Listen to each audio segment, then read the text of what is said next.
Hey guys, it's FAQ Friday. Before we get into your questions, I just wanted to touch on the gopher issue that I was having. I must have gotten 1,000 different replies about different ways of getting rid of gophers, and I appreciate all of them. First of all, I want you to know, and maybe I didn't make it clear, that I've had gophers all over here since we moved in. I've killed quite a few in traps, but they keep coming back. We've got an entire bank across our driveway that is just nothing but gopher mounds. So we've got a serious situation. This isn't just one gopher that got into the garden. In fact, what got into the garden ended up not being a gopher, which I kind of suspected, but you guys were talking about voles. Now, I had never seen a vole, dealt with a mole, nothing. But what's funny is, during this issue, I've had a rat trap set out there for probably 2 or 3 months, just in case we had rats. A few days after that gopher video, I walked out in the morning and lo and behold, there was a vole in that trap. And since that time, I've had no other digging issues in the garden. Now, that doesn't help me with all of the other gophers that are all over the rest of the property. And so I took one comment that you guys had made over and over and over again, and it was probably the only undisputed comment, because there were so many people who had different ideas, and those people would say, no, that doesn't work, I've tried it, or I had heard in the past that that actually doesn't work. However, there was one comment that multiple people, I mean probably the most commented on deterrent for gophers, that nobody said, no, that doesn't work, and that was cats.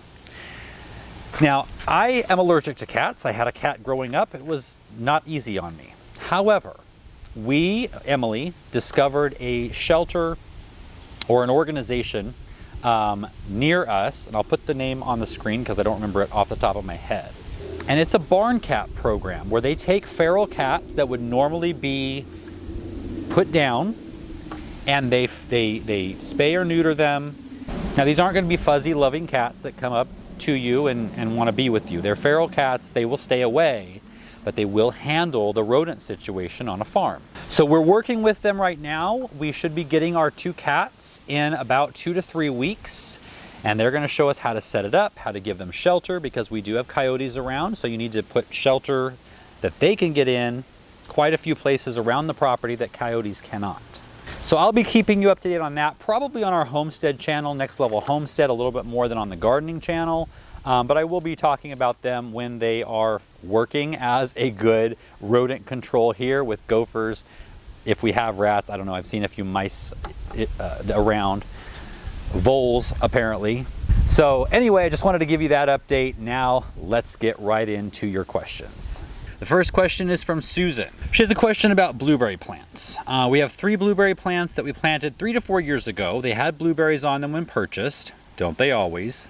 A local blueberry farmer told me that he applies nothing but nitrogen. He clearly has great success.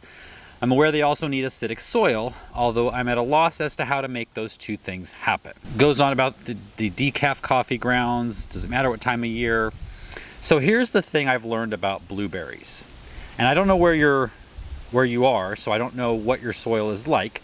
You definitely need to get it tested, because if you have acidic soil naturally, which we do not have here in the West, then you only need to worry about nitrogen. And any organic fertilizer with a high middle number or high first number is going to be a nitrogen fertilizer. So as far as the acidity goes, there are certain fertilizers, certain ingredients you can use.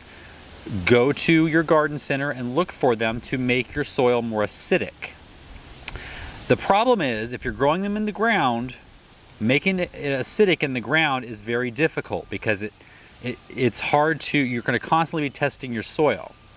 What I would do is get the largest pot you can afford and grow your blueberries in containers. That way you're able to add the acidifier, but it's not going to just kind of go everywhere in the ground. It's going to stay right there in the pot, and you're going to have to add it and test your soil a lot less often.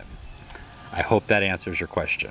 Oh, there was a second part. The farmer also told you that wood chips you've been using as mulch are not helping with the nitrogen issue. Does the wood absorb nitrogen?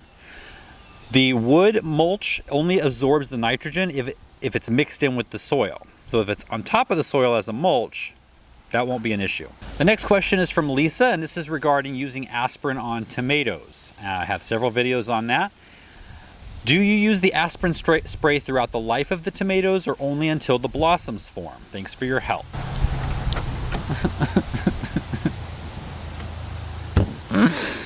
It's so hard in the wind. And the answer is yes, you do for the life of the tomato. In fact, it's usually later in the season after the tomatoes are producing that you're going to get your more humid, hot weather, and that's when the aspirin really helps. So every 2 weeks throughout the season. Judy asks, do any of the viewers' questions catch you off guard? Most definitely. I haven't read a lot of those here. Hey You asks, does your book, Companion Planting, have information on container plants? I have a balcony garden, 26 square feet in Hawaii. Oh. My companion planting is putting pots next to each other. Thank you for your videos. They're not solicitations of products, you're the man. Thanks, Hey You. Yes, I don't really go over it in the book. It's done the exact same way, just putting them in a different pot, or if it's in a large pot, in the same pot. The only thing that wouldn't work is any type of issue that the roots are helping each other, which isn't very many. You know, maybe we're talking about weed control in some of those. Most of the other situations, you're just fine. Just keep doing it the way you're doing it. Lana asks, thank you for all your time here. Love the Q&A. Thank you. My squash and zucchini plants all have lacy leaves. I can't find any bugs or flies or anything on them ever. I'm wondering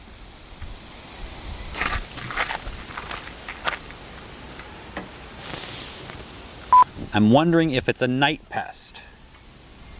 Well, if you're not finding the pest, that's hard for me to say. However, I will tell you that I've had birds doing that to my zucchini leaves. Just turning them into lace. So watch for that. I wasn't suspecting it. I was sitting out in the morning having my coffee and I saw the little birds out there on the squash leaves and I thought, oh, that's so cute. They're eating the bugs for me. No, they were eating the leaves. So I hope that answers your question. It's hard to tell about certain pest issues unless I'm seeing it almost firsthand. All right, Mark, I'm having a wonderful time stringing up my tomatoes as you recommended. My problem is with cherry tomatoes. The suckers get very long and eventually fall over. I'm trying to string them up and attach them to my main string. Is there a better way? Learning a lot from your videos. Thank you for your input. You're welcome.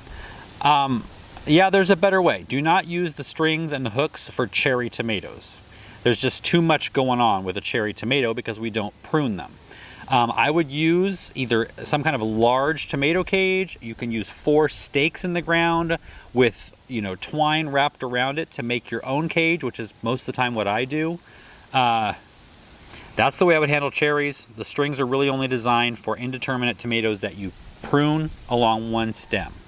Bad Jan Sykes asks, on drip, when watering containers and using a 1/4 inch black tube without emitters to get the water up to the containers for connection to the tube with emitters. When watering containers and using 1/4 inch black tube without emitters to get the water up to the containers for the connection to the tube with emitters, do you need to have a separate timer for that specific situation, or can you run it all together with the rest of the drip, which is watering the raised beds? Got it. So basically watering containers in the vicinity of your beds. I have mine on the same drip, but I manage the drippers. So sometimes that emitter, if you're using the 1/4 inch with emitters around it, sometimes that's too much or too little, depending on the watering zone.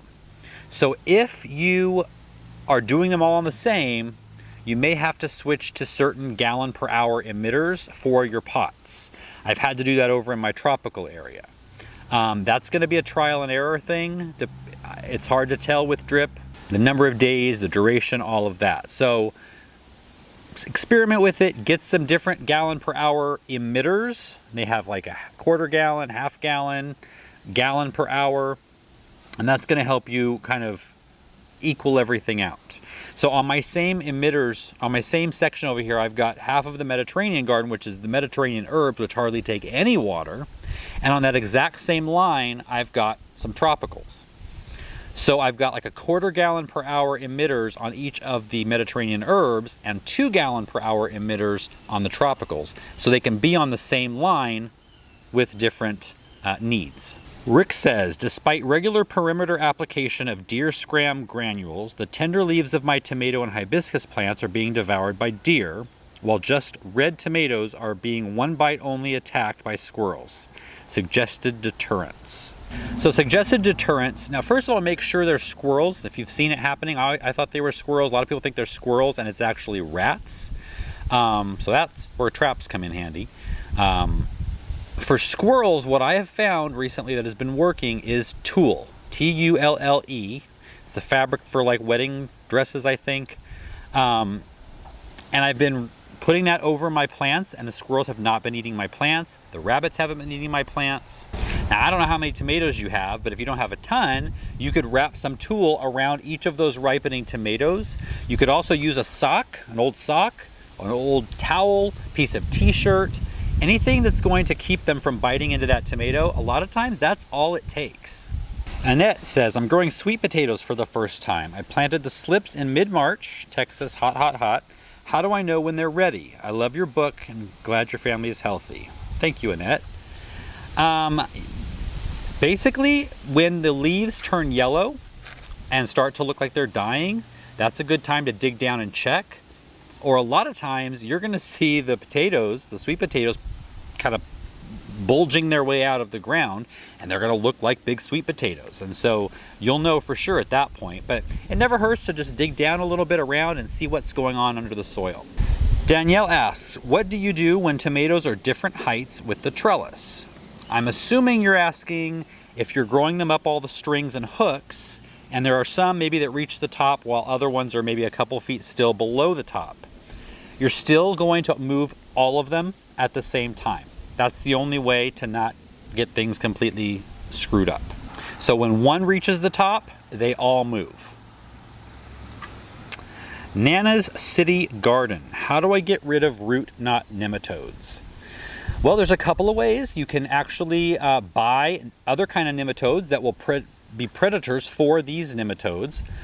Or you can plant a cover crop of French marigolds. This takes a little longer. Plant a cover crop of French marigolds in that whole area. When they start to bloom, cut them down to the ground, chop them up, and turn them into the soil. And that is a biofumigant that actually will kill the root knot nematodes in the area. Olga asks, do you pick up your irrigation system pipes every fall or winter to add more compost to the beds? Thanks, love your videos. I do. I kind of peel them back, dump the compost in, and then lay them back down. If you grow through the winter, that's a great way to do it. If you don't grow through the winter, it needs a little extra work. So if you're not growing through the winter because you have freezes, you need to get all of the water out of all of the pipes. So that can be done with an air compressor. Just kind of put an air hose in there, blow out the entire system, and that way you're not going to have any damage to your pipes over the winter. And what I would do then is mulch over them just to protect them from the snow, the cold weather, and that kind of thing. Okay, that's the questions for the week. Again, if you have a question in any of the videos, type question in all caps in the comments and then ask your question. That helps us go back and find those specific questions among all of the comments. If you learned something, please give the video a thumbs up. Consider subscribing if you haven't. Share the video with a gardening friend. And until next time, keep growing.